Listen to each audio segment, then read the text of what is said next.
आज हम आपको बताएंगे चिड़िया और अंधा सांप 32 रूहानी इलाज। ये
आज हम 20 पेज तक की ये वीडियो को बना रहे हैं।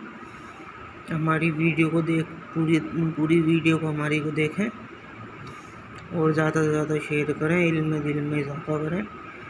हम इस तरह की वीडियो आपके लिए लाते रहेंगे।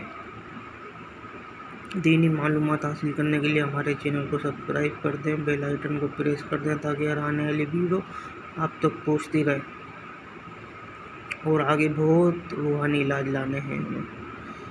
जब तक के लिए शुक्रिया, इजाज़त दीजिए।